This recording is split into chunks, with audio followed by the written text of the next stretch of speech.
And then when I was thinking about it being the Caribbean, I was like, oh, so why are they mad about her being black if it's in the Caribbean? She Yeah. she probably was a black mermaid anyway. But anyway, Right. I Yeah, digress. that's a whole different subject. Yo, what's good, everybody? It's me, your guy, all the way from Bed-Stuy, Habo, and today, guys, we are back. The Art Block is back for season 2, and our first guest is Elisha. She's an amazing printmaker and artist that I found on Twitter a while ago, and I was like, yo, I need to have her on. So welcome. How are you feeling today? I'm good. Thanks for it's a really good intro. Yeah, I mean, when you get good guests, you got to bring out the good intros. Oh, shoot. That's crazy. But I feel good. Happy to be here. Thanks for inviting me. Really cool. Yeah, so tell me, because I think not too long ago, you just posted on Twitter that you said it's been a year since you went full-time?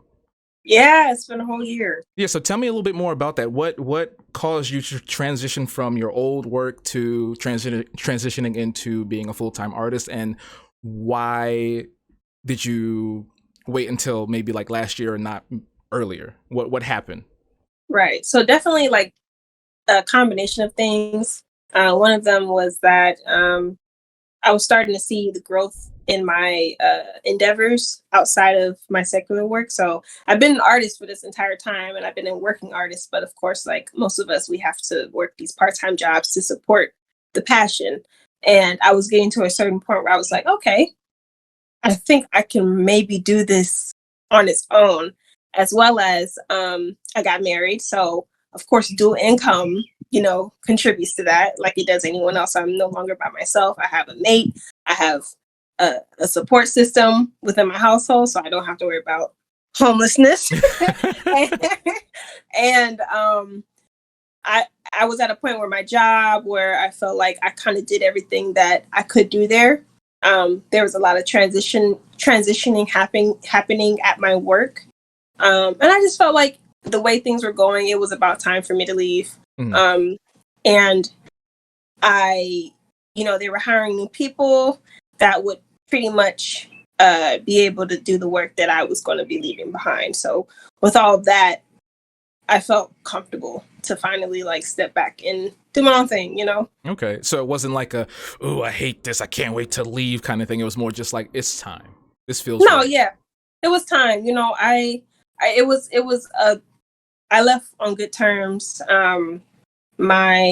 The owner of the company, my boss, they actually gave me like a going away present. They got me like $100 gift card to Blick. Nice. Which is you're familiar with Blick, right? Yeah, Blick. They're expensive. Okay.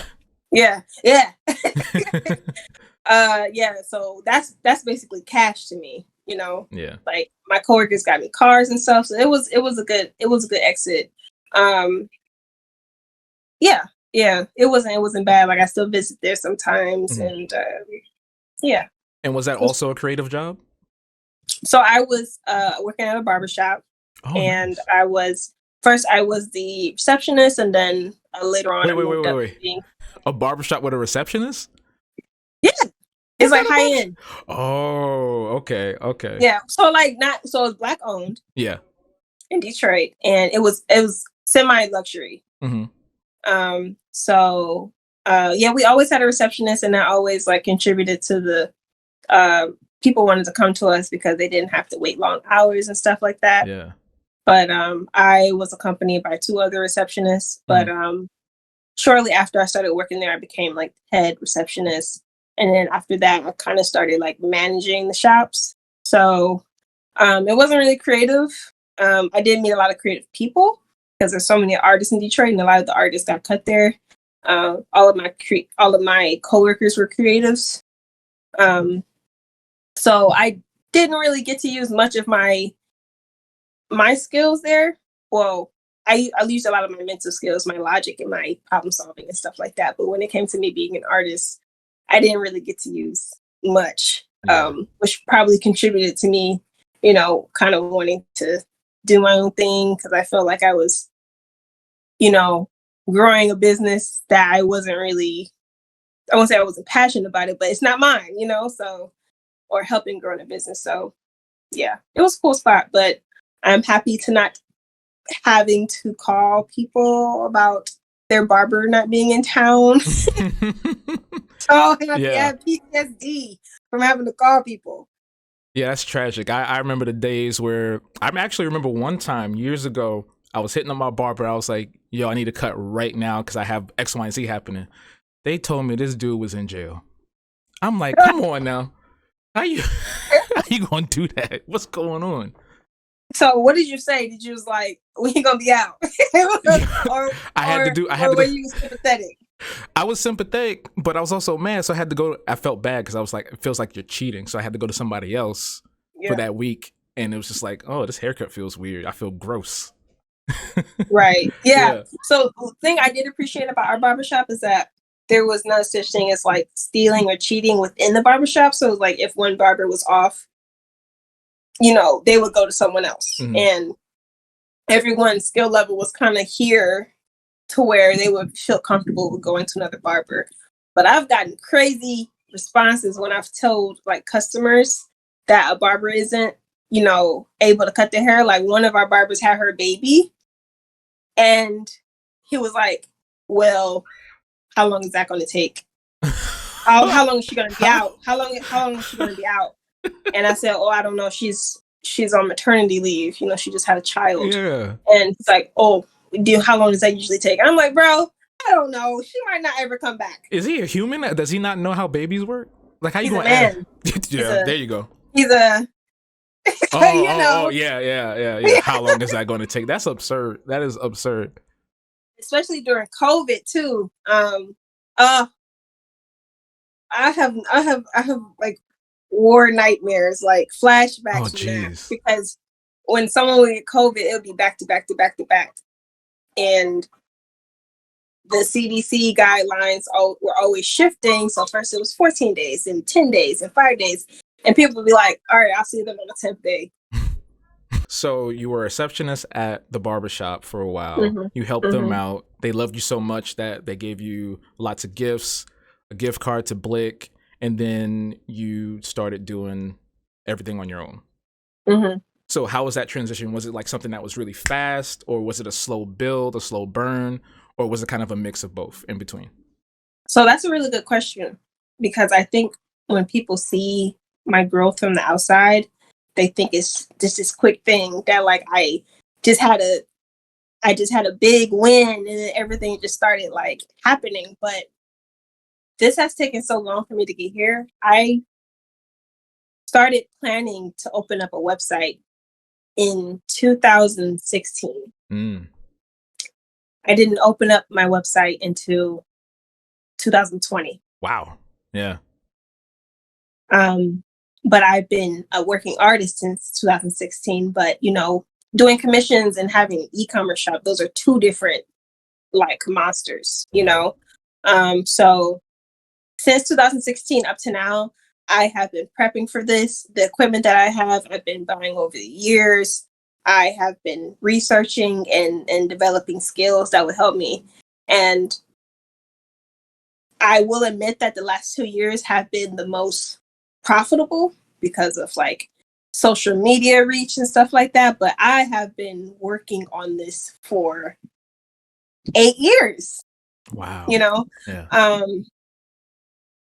And yeah, this is everything I've been preparing for these last, you know, several years. And I think it's funny when people come up to me and like people DM me like, that's so crazy how fast things have happened for you. Or yesterday you were just posting art and today you're doing this and that. And I'm like, you have no idea like how they much never do. It took to get to this point. You have no idea. Someone DM me like kind of like trying to compliment me. Like he literally said, I think I posted, I don't know what I posted. I think I posted orders all the orders that I got. Like it was a really big accomplishment. And he DM'd me like, I remember when you're just posting art and now you're selling your work. And I'm like, whole time I've been selling my work, homeboy. Like, how does that make you feel when people do that? Do you get annoyed or is it like dirt off your shoulder? I'm annoyed. It's backhanded. Yeah. As of late, maybe not so much just because I know how much I've done, but I'm definitely not a I never let people say things without correcting them in a tactful way. Mm. So like for that response, I was like, oh, well, I've actually been doing this for this amount of time. Thank you so much. Yeah. You know? Yeah, you're like better than me, because like I have a hard time being nice when I get annoyed in that instance, because the same thing happens to me. It's like, oh, wow, it's so great to see you doing X, Y, and Z. I'm like, bro, I've been doing this since 2009. Right. Yes. You only see it because I'm winning now. Like, Yeah. When it comes to your craft, was printmaking something that you were doing from jump, or is that something that you learned over the course of the last few years? yeah. So I've only been printmaking since 2020. Oh wow. Yeah, but since then I've been a painter, and printmaking has very quickly taken up a lot of my artist personality. But I was attracted to it because painting is such a slow process. And I appreciated the aspect that printmaking, that you can make duplicates so fast, and that it was still handmade art.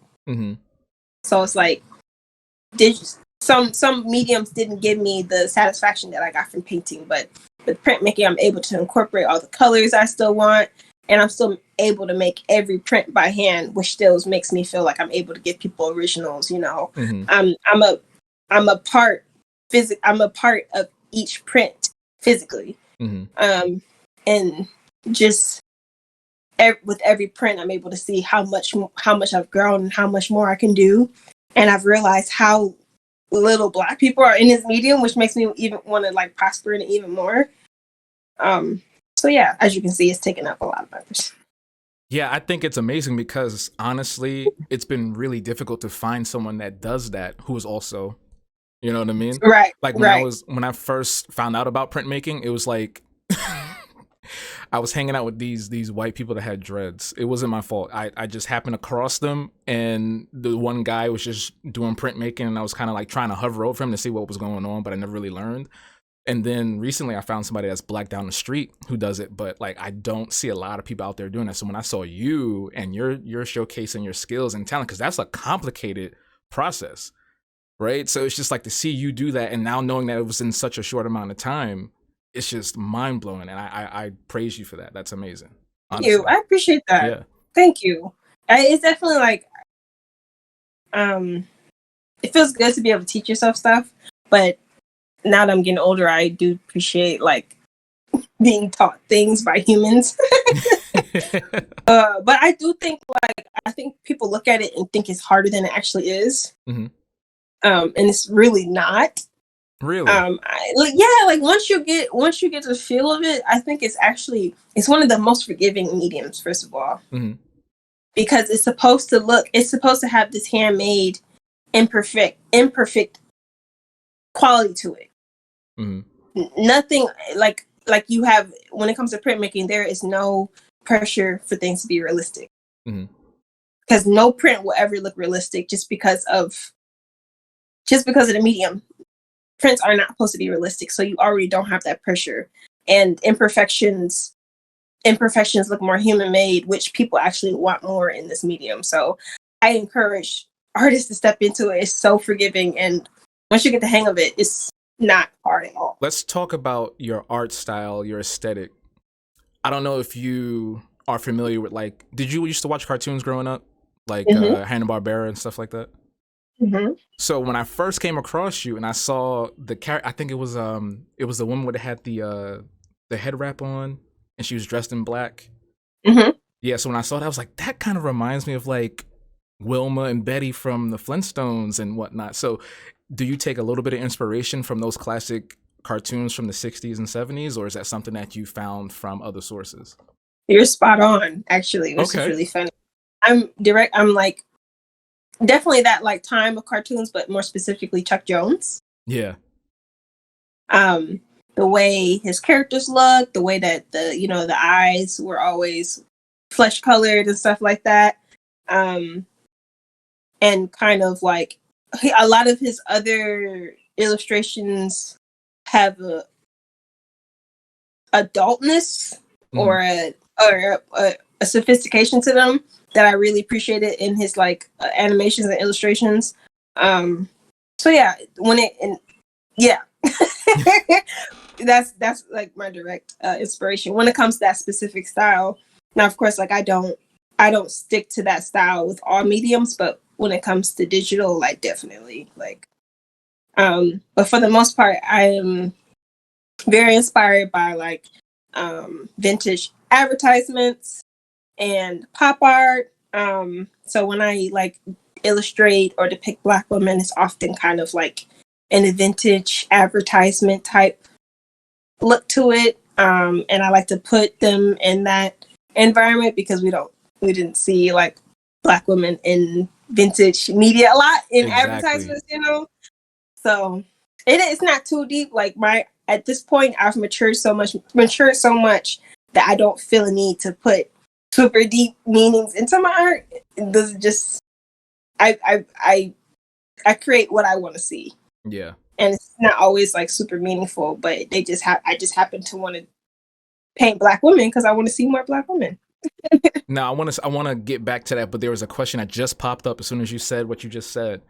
Do you think that notion to want to tell a story or have a specific meaning in something comes from youth? Because I felt like for me personally, even though I do want stories to tell, I'm not like forcing myself to be like, okay, this is what this is. Now that I'm older, I'm like, okay, now I understand, like maybe it needs to be a little bit more subtle or different ways to do it. Do you find that that's a thing for you as you've been, creating over these years? Yeah, it's youth, but it's also pressure within like the Black art community. Because when we look at like our, Black artists before us, everything has so much deep meaning. Mm-hmm. But because, all their issues were so overt, they didn't have the privilege to just make beautiful art. Mm-hmm. Like their White contemporaries who didn't have a lot of issues, and they had the privilege to just make pretty art and and stuff that didn't mean much. But I think as like we're just natural storytellers, that's how we've communicated for centuries. And I think now young Black artists, or just Black artists period, feel that pressure to replicate the stories of the Black artists before us. And even though I do think those stories are important, I think it not cripples, but it holds a lot of us back because we're trying to manufacture these stories and put them into our art, or feel a need to put our trauma into our art.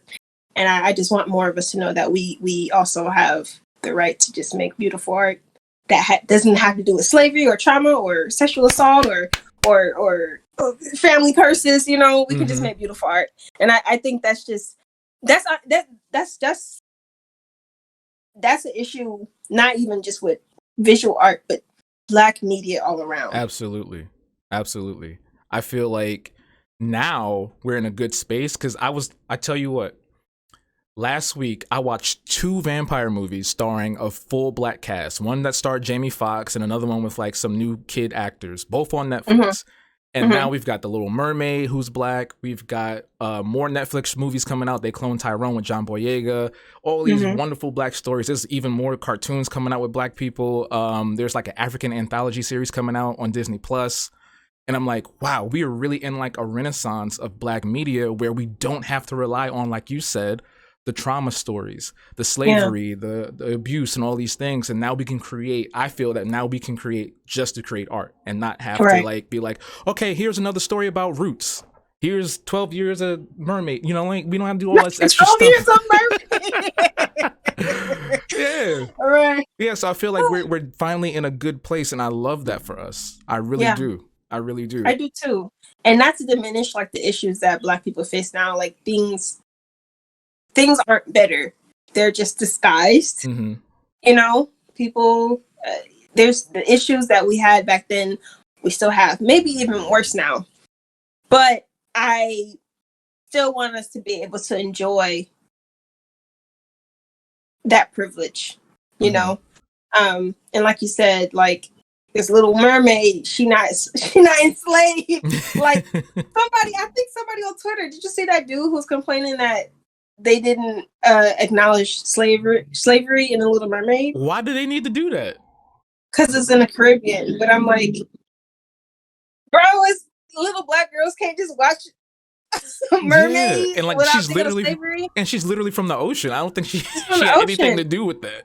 And then when I was thinking about it being in the Caribbean, I was like, oh, so why are they mad about her being black if it's in the Caribbean? She probably was a black mermaid anyway. But anyway, right? I digress. That's a whole different subject because that created. Man, I've been seeing so much heat all week since, or not even all week, for the last couple of weeks since that movie came out. So many things. Mm-hmm. Like I've seen people. I don't know why, but I feel like we have this notion that all artists are like these kind, genius people, but then like you get on Twitter and it's like they're turning the black Ariel back to the white Ariel, and I'm just like, why are y'all doing this? Why can't we just have a thing? Like, why do you have to feel the need to be like, oh, I corrected the Little Mermaid, I fixed it for you guys? Like, what? Right? Yeah, it's ridiculous. It's wicked, and that's why I say things aren't necessarily better. They're just different forms, you know. Mm-hmm.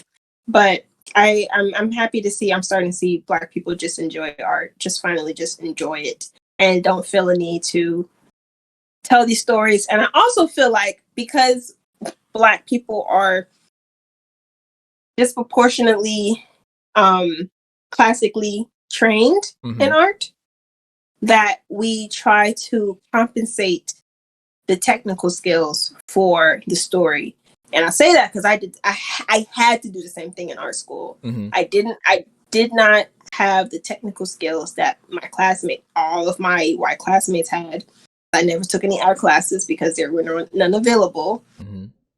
And only way I could pass is being able to tell these stories that no one else could tell in the class, you know? So I get it. I get why we feel like we need to do that. But I think I became a better artist. I became a way better artist when I just decided that I did not need to tell these trauma stories and just enjoy art. And I think my art reflects that I enjoy it now. Yeah. You know, just painting couches and freaking whatever, hands, I do it. Do what I want. Yeah, and I think we are better for that because then the people that enjoy us will be able to enjoy what we create more. Once we take and again, it's not because we want to get rid of it completely, but we want to be able to just have things just to have them. So I think when you take all those negative things out, it just makes things feel a lot easier. You know, mm-hmm. when you're watching a vampire movie with Jamie Foxx and watching an African folklore superhero movie, you know, so I think it's really important for a lot of people, whether they are young or old, to realize that like we still have the capacity and the room to tell all these other stories without having to always go back to, you know, the original stuff that we saw coming up. Because I remember mm-hmm. in middle school, they showed us back to back like Roots, Beloved, the Middle Passage. I'm just like, dang, this is a lot of like thinking back, like that's a lot of heavy stuff to be showing a middle schooler. Yeah, Roots was heavy. I do like Roots is one of the only like slavery content I will watch though, like the original. I'm mad you just said slavery content.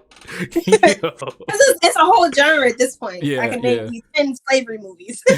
Which is sad. I really love that, and I think you brought it up too, that you're creating this space for us that we didn't have when this thing was originally around, when this style was originally around, because it's very elegant. They use that for ads. Like you used to see it all the time back in the day. They had advertisements on TV, in the newspaper with these beautifully drawn characters, men and women, but you never saw folks that look like us. So when I saw yours, I was just like, oh my God. First of all, a very unique art style that you don't commonly see. Because I feel like because of social media, and maybe you can chime in on this too, I think because of social media, we all kind of like cannibalize ourselves because we're always looking at something, and then everybody ends up kind of looking the same. How do you feel about that? I recently talked about this. I made a TikTok about how I'm scared for my art to become super popular online specifically. Like, I feel like you can have a successful art career without it being online, but I'm scared for like the wrong post to go viral, and then I see my specific style be duplicated. Yeah. And of course, this is something artists have done for centuries. Like, there's a popular artist, and then a bunch of artists try to duplicate a similar style or a similar subject matter. Mm-hmm. But I have never seen so many people try to duplicate a specific style signature, and it's terrifying. It's terrifying, and I feel so many different emotions about it. I feel sad for the artists who feel like that's what they need to do to get reach. I feel sad for the original artist who has to see all these different people taking his signature or their signature. And I am also terrified for myself, terrified of success online, and jealous at the same time. Mm-hmm. It's a bunch of stuff, and I think it's because we're in this vacuum, and we consume so much media that it's impossible for us to not get influenced by it. Like, you're just subconsciously influenced by it. So I think with artists, like, we actually have to actively combat certain influences. Mm-hmm. So when I think of an idea now for art, I'm like, is this your idea? Or did you see this somewhere on Instagram? Yeah. You know, and like I think about it for a few minutes before I actually start drawing, because I think it's really important to find your own voice. Yeah. And I think how things are, not a lot of artists have their own voice anymore. Absolutely. Yeah. So it makes me sad and terrified, and I hope that I'm actively trying not to get swallowed back into it, because I've done it myself, Mm-hmm. you know. And at a certain point in your career, you kind of do have to copy people to get good. Yeah. But wait, hold on. Rewind and say that one more time. When you're at a certain point in your career, you do have to copy people to get good. See, I feel like, I don't know what happened, but in like the last couple of years, I've been seeing a lot of, I don't know how deep you're into like the internet art communities, but I see a lot Mm-hmm. of arguments of people talking about, oh, you're copying, you're tracing, you're doing this, you're doing that. And it's like, you fail to realize, a lot of you fail to realize that even the top tier of all artists, animators, whoever, they use references, they film themselves, they look at other people. You can see stuff on Twitter where they will choreograph and do live action stuff to put into the animation, and everybody thinks everything's just from scratch. What purists thought that artists don't use references? I thought, like, I got to a certain point online, like, oh, I didn't know y'all actually think that artists don't use reference. I think they just pulled the image from their butts. And some artists can, like, do a stylized image without a reference because they've done it so many times. But most artists use reference. A lot of artists trace. Shoot, my life got a lot easier after I got stopped being ashamed for tracing. Hey, same. It's so much easier. Like, I think I just started tracing like a year ago, like for certain prints. Yeah. And I'm like, hey, I don't feel bad anymore. Exactly. Because I know I could do it. I know I could do it if I try hard enough without it. But I'm like, it'll be so much easier if I just trace it. And it's not like I'm drawing, like I'm tracing something and then turning it into something more. Right. It's about working smarter, not harder. Like, I'm pretty sure even Gordon Ramsay has shortcuts. You know what I mean? Yes. Even the like masters, they had their assistants do the sketches sometimes. Like, they like, you're okay. Yeah, I think even Amy Sherrill and Kehinde Wiley have understudies. So like that's very common. And it's very confusing that sort of thing is not commonly known, because you'll have people just bearing down on you in comments and retweeting you, trying to expose you, and it's like, bro, relax. If you saw all the stuff what goes on behind the scenes, you'd be surprised at all these companies, publishers, and individual artists that are doing the same exact things, references, copying this, that, and the third. Yeah. As long as you're tracing, like, I have levels to it. Like, I'm not going to trace an entire picture. Right. If I see something specific in a picture, I'm going to try to, like, if I see a certain hand gesture that I feel like I couldn't draw on my own, I'll trace it and style it my own. Or if I see a furniture that I want to do in the background of a drawing, then I might use that to help me with perspective. So of course you're not going to be tracing someone's whole jug because it's Right. copyrighted. But You don't want to be at Andy the end of the day, right. As my thing is, as long as you transform it and you're just tracing for the fundamentals, for like the shape of things, then trace. Yeah. Have you heard of photo bashing? Is that when you combine? Yeah. What is that? Yeah, so I learned about this recently. There's an artist I follow named Terry Moore. He does this comic called Strangers in Paradise, and another one called Rachel Rising. And he's like an old school dude, like old white guy, very traditional, like into like the artist vibe. And he was like, he just got on TikTok. So imagine this old man getting on TikTok. He's learning all these new languages. And come to find out, photo bashing is basically where people will take different things, different sources. So like you just said, a hand, and then somebody will take a picture of maybe some jeans or something, and they'll trace over that to make a brand new thing. So that's what photo bashing is. They're taking all these different pieces and putting it together to make a brand new character or design or whatever the case may be. And then people was getting mad about that, and it's just like, what do y'all want artists to do? Right. I didn't know that was the term for it. I just learned it too. Yeah. I do that. Like maybe not with like several elements. You know what? No, I've actually done it with several elements before. Like just finding different images on Google and making a collage and then using that as my reference. Yeah. People get mad over everything. It's the people who aren't actually doing art who get mad over it, to be honest. It's always the people that never know what the kitchen looks like complaining about what it is. Never know what the kitchen look like and not even gonna buy anything. I need to let you know this is sponsored by my Patreon members over at patreon.com/habtunes. Patreon is really dope because it allows me to do my work and make YouTube content full time. And this is also a great place for you, the viewer, the fans, the members, to connect with me on a deeper level, where you get early access to new projects and exclusive projects that you won't see anywhere else. And there's a lot going on. I'm posting very frequently, more so here than any other platform. So if you want to check out what's going on and you want to support, head over to patreon.com/habtunes today and sign up now. Yo, what's good? And we are back here again for season 2, episode 1 of the Art Block. And a special guest right below me, right there, Elisha, all the way from Detroit proper. Ooh. Proper. We're not in Harper Woods. We're not Bloomfield Hills. We're not Southfield. I don't know any of them words, but I believe you. I trust you. Exactly. Exactly. We're going to play this really cool mini game. It's from Scribble.io, and basically the concept is it's kind of like a Hangman, Jeopardy, Wheel of Fortune situation where you have to guess someone's drawing within a certain amount of time, and we both choose the words for each of our rounds. So hopefully I whoop your ass because I'm competitive. Let's get started. So we pick our own words? Yes, I believe so. Okay. I only played this once, so yes, you're choosing the word now, it says. So there you go. Okay, gotcha.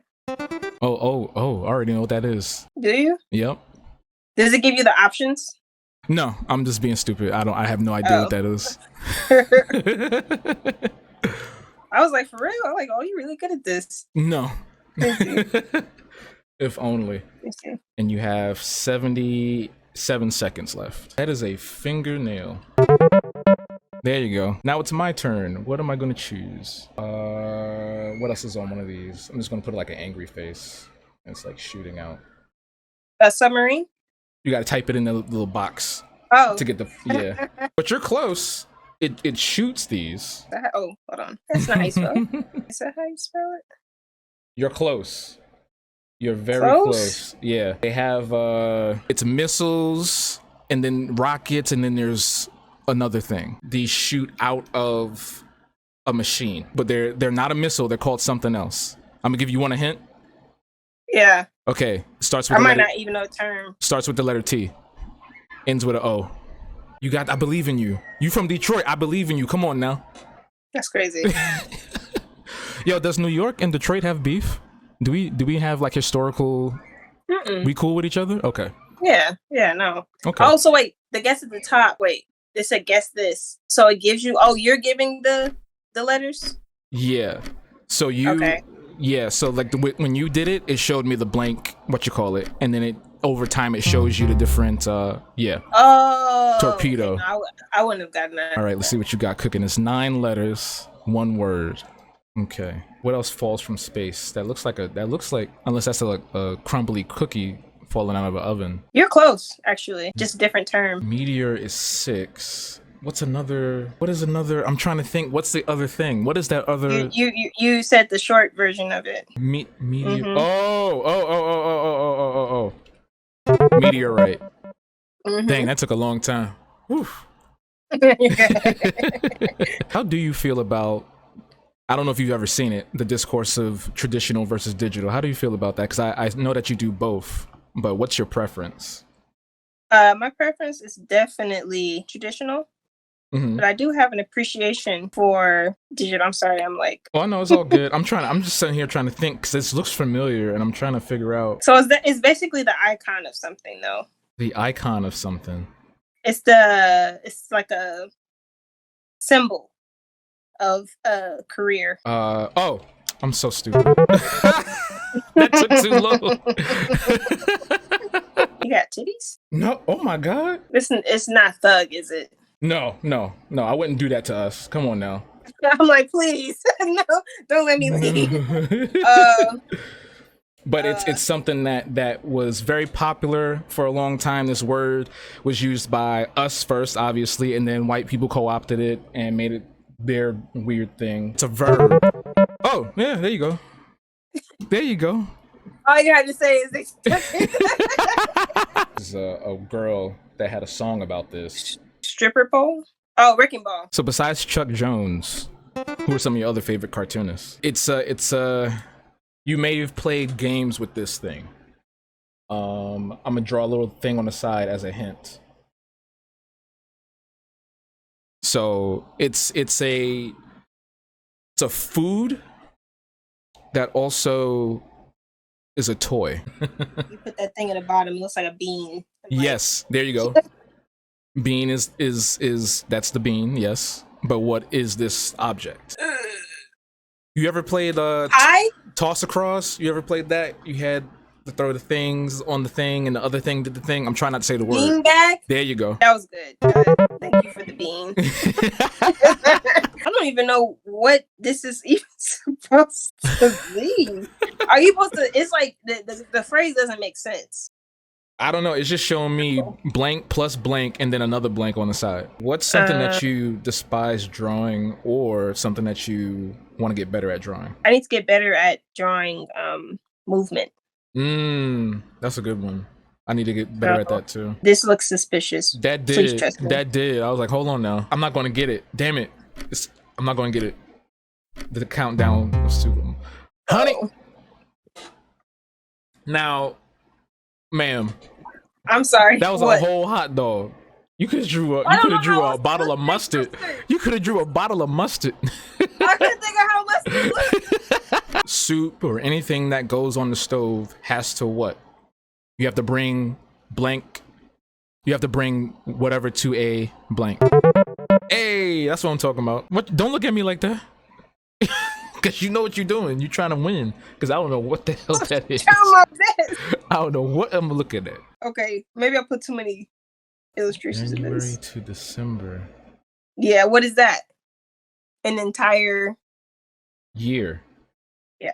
Do you ever revisit old work? Like try to do something else to it? Yeah, like revamp it or change it up. Sometimes, actually, mainly with digital work. I'll like see what else I can do with it or see how I can. You're gonna have to get this one because I don't know what the heck that is.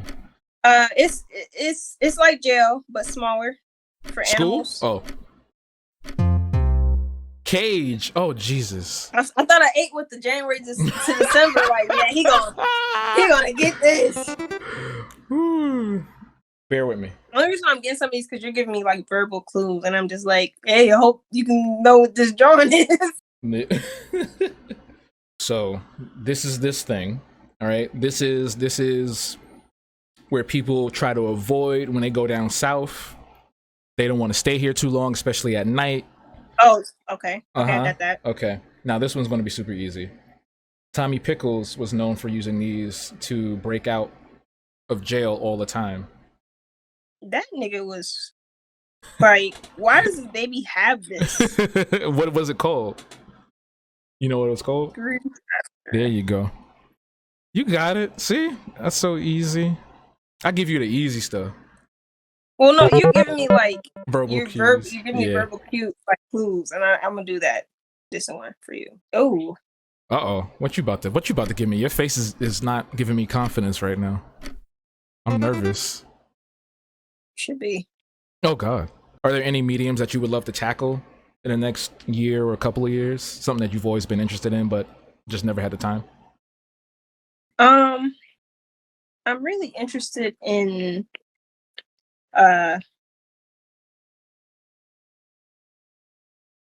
rug making. Ooh. And clay, like pottery. Are you kind of? That's fireworks. Yes. Have you ever watched Easy A? A long time ago. I barely remember it. Oh God. Oh God. Easy A was about the Scarlet Letter. It was an adaptation of the Scarlet Letter, right? Yeah, I have to like draw animals. Is that Batman? No, it's not. I'll just tell you, it's the character for teams. I'm gonna just tell you. Character from Teams? Like the character used to represent a team. Like I can't even. This is green. Like Cause I was about to say Beast Boy. That's a dog. For a sports team. The character used to represent a sports team. A sports team. This is not a mask. I gave it to you. Oh, that's what. Mask. Like I don't know. I it's over. It's 2 seconds left. I don't know. I said it already. You said. I said that. I typed it. You should've. But no, I typed it. It didn't give it to me because I was one letter off. I put fireworks plus mascot. I don't think you understand. Like I don't know any sports team. Right. Like I was about to draw the beaver from Easy A. Right. But then when he was like, you remember that part? No, I don't remember anything about that movie, to be honest with you. Wow, wait, hold on. That's not what I chose. Hold on. I did not choose that word. See, now this feels inappropriate. Oh God. Yeah. Oh God. Oh God. I'm so sorry. I'm so sorry to women everywhere. Tampon? Yeah. If you added blood, I'd have got it instantly. Yeah, I didn't want to do that because I'm just like I just feel I shouldn't be drawing that. So it's okay. I get that, and then there was a game a long time ago. Angry. I thought I was waiting for you. No. Yeah. See, the same thing that happened to you.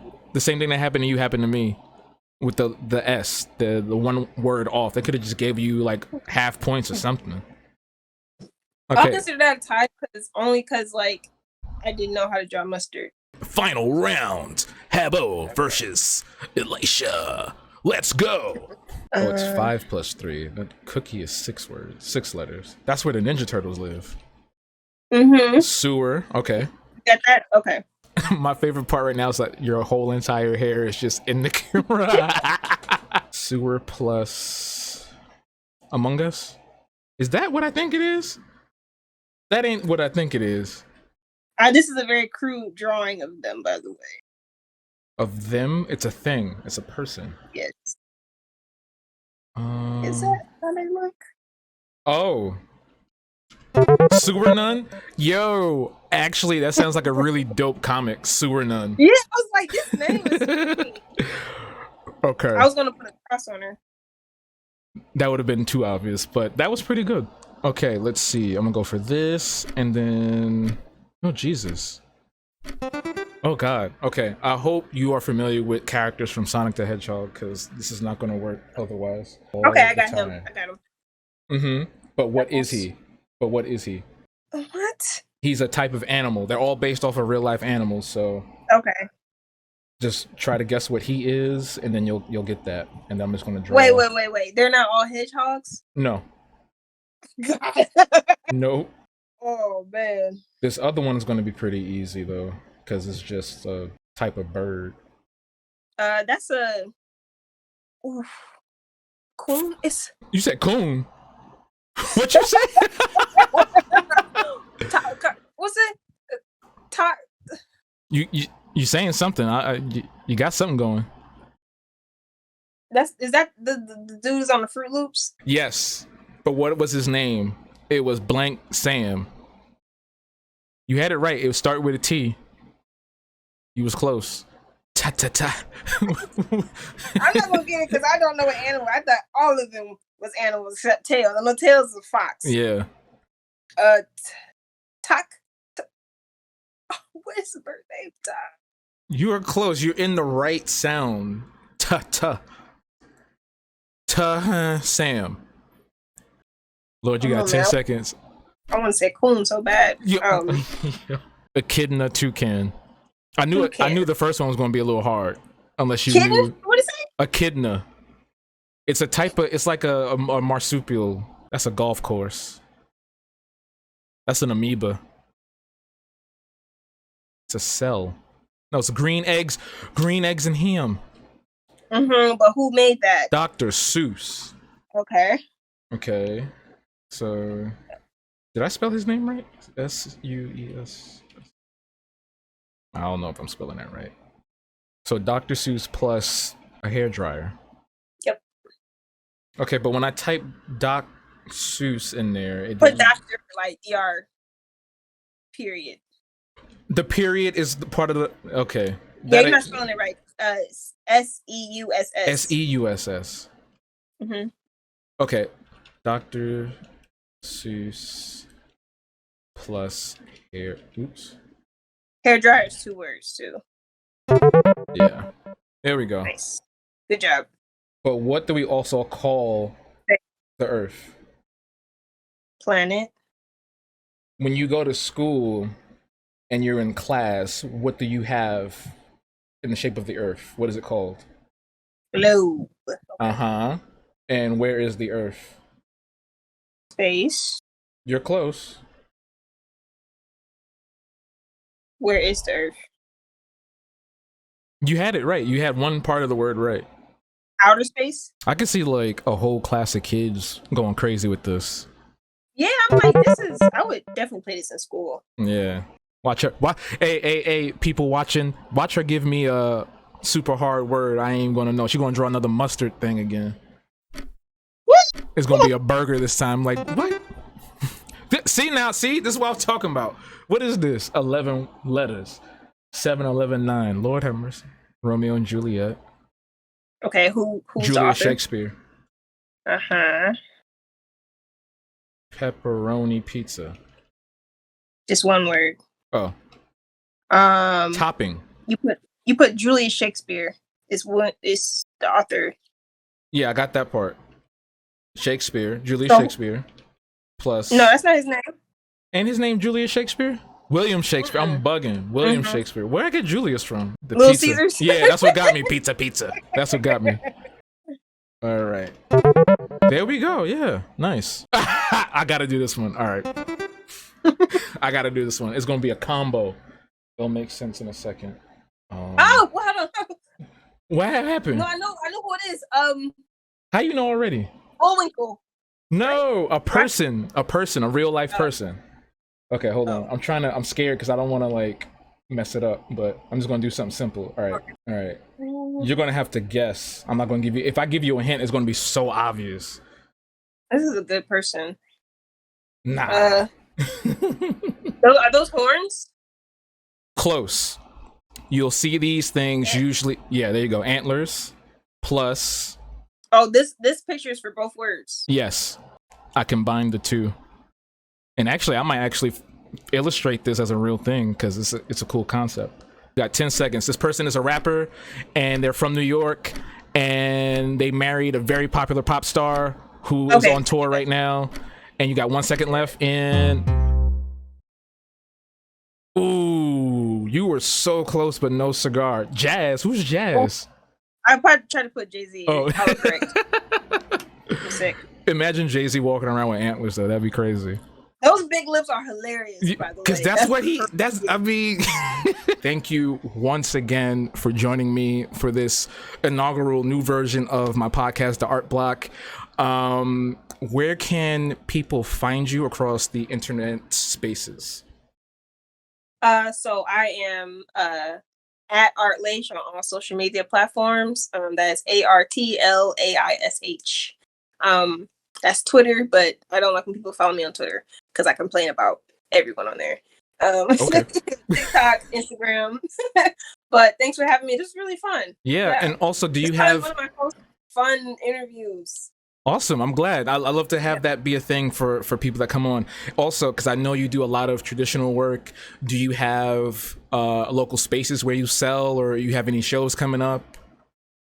No shows. No. Was that Alexa? No shows and no spaces. No spaces physically right now. Kind of focusing on this year. I'm focusing on like brand collaborations, like making money without a lot of effort.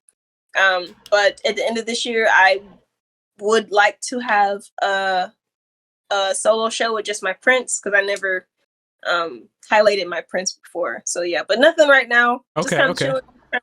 Trying to make money. Yeah, on the I know website. that. Yeah, I feel that. But we'll be waiting in the wings when you announce it. We're gonna blast it everywhere. Be like, everybody go to Detroit right now. Everybody buy a ticket to Detroit. We're going down there. We're gonna support, buy everything. But thank you once again, and I hope you have an amazing rest of your day. And take care. Thank you. You too.